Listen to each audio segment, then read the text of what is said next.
તો આપ જો અમદાવાદના ઇન્દ્રપુરી વોર્ડમાં ભાજપની પેનલ જીતી છે। ઇન્દ્રપુરી વોર્ડમાં ભાજપના ચારેય ઉમેદવારોની ભવ્ય જીત થઈ છે। જીત થયા બાદ સ્વાભાવિક રીતે ઉજવણીનો માહોલ જોવા મળે। ઇન્દ્રપુરી વોર્ડમાં ભાજપની પૂરી પેનલ જીતી છે।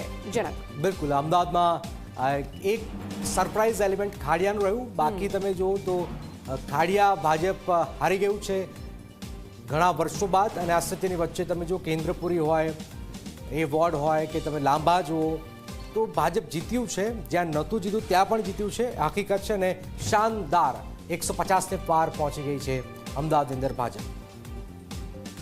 ઇન્દ્રપુરી વોર્ડમાં ભાજપે ભગવો લહેરાયો છે અને જોઈ શકાય છે જય જય શ્રીરામના એ નારા અહીંયા જોવા મળી રહ્યા છે।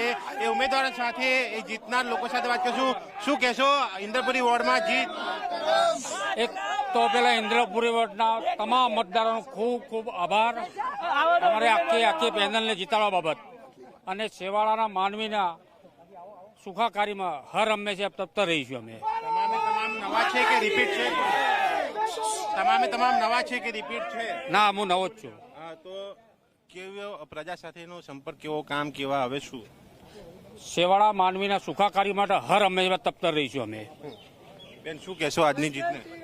બસ ભારતીય જનતા પાર્ટીને જીત આપીશું, અમારા પ્રજાને જીત આપીશું, અમારા કાર્યકરો, પ્રમુખ, મહિલા મોરચાના પ્રમુખ સર્વને અમારી જીત આપીશું। કેટલી લીડ સાથે જીત થઈ છે? લીડ 12,000। શું કહેશો આજની જીતે કૌશિકભાઈ? અમે પ્રજાના હિતના કામ કરવા માટે તત્પર રહીશું અને ભારતીય જનતા પાર્ટીએ અમને જે તક આપી એ બદલ મોવડી મંડળનો ખૂબ ખૂબ આભાર। મોવડી મંડળનો આભાર એ જીતેલા ઉમેદવાર માની રહ્યા છે અને પ્રજાના કામ કરવાની ખાતરી પણ તેઓ આપી રહ્યા છે। ત્યારે જોવાનું રહે છે કે ઇન્દ્રપુરી વોર્ડમાં કેવા બદલાવ આવે છે। કેમેરામેન અમિત સાથે દર્શક આવજી મીડિયા અમદાવાદ।